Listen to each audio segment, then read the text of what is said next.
Wow, that was really fun, but really hard. Up we go. Oh my God, I almost tripped. Whew. My lungs hurt, and I'm regretting all life choices.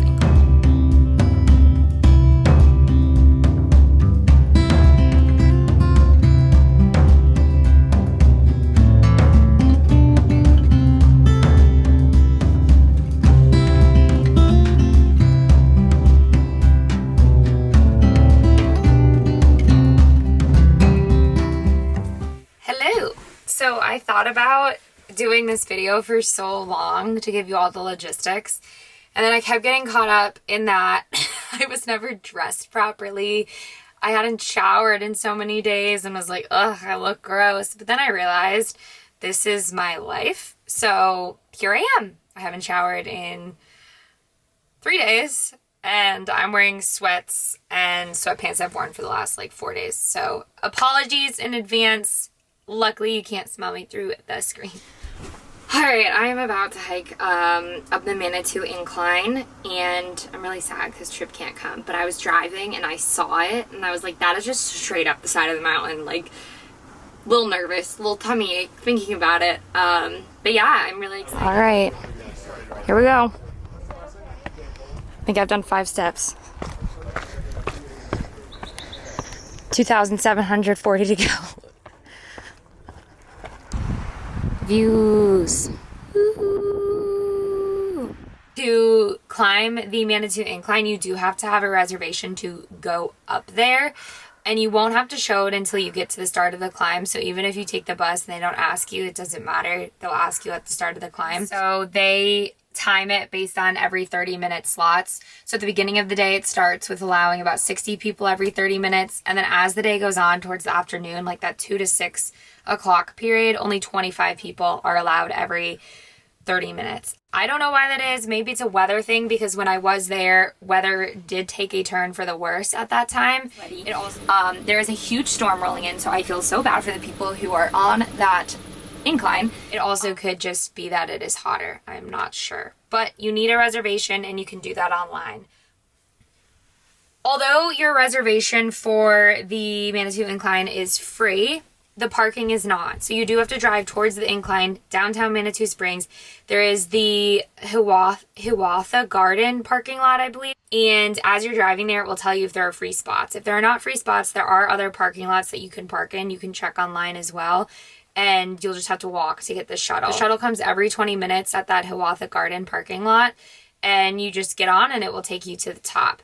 One thing to note though, you will have to pay per hour, because I got to the top and it took me much longer than expected, and then I realized I only had like an hour and 20 minutes left until my parking expired, and I really didn't want a ticket, so I like basically ran down the mountain. I did 3 miles hiking wise in an hour, which like I feel is pretty decent. How many hours do you think you need to climb the incline that's only a mile long? For me, I thought it was gonna be a breeze.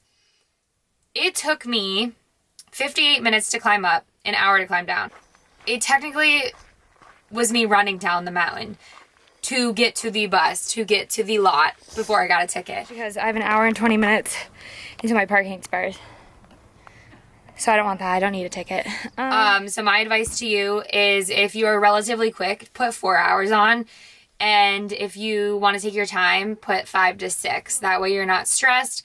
You can't control when the bus comes. And that way you are not at the mercy of getting a ticket if you do not make it back in time. But yeah, yay, made it.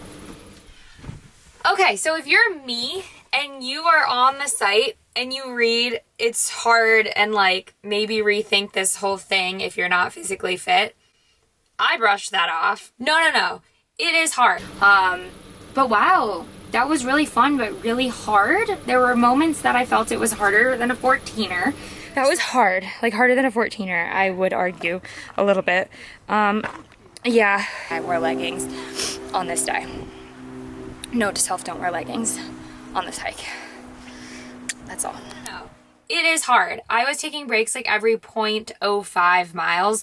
My lungs hurt, and I'm regretting all life choices. You're just going straight uphill. Like, I mean, an incline average of 41%.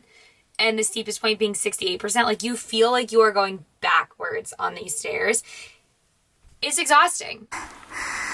I don't know if that makes me feel better. Okay, 2/3 of the way there, 1,900 steps, 0.75 miles, 1,021 feet of elevation gain. You have 2,744 stairs. You gain about 1,600 feet of elevation gain in that 1 mile. Okay, that is a lot. It is hard. Hear me out.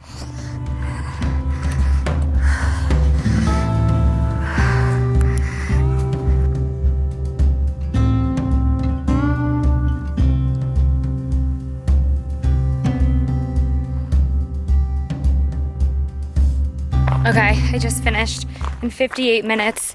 I have to look at the actual incline because I got too excited to stop it because I beat an hour, and oh my god, my legs are jello and I have 3 miles downhill, so this will be super interesting. I also don't even know if I'm going the right way, so that would suck. Okay, so a few tips that I recommend that I didn't necessarily know. 1, pack plenty of water. Like, I packed my entire bladder and almost drank all of it, which is 3 liters in those 4 miles that I did. Only 1 up, 3 down.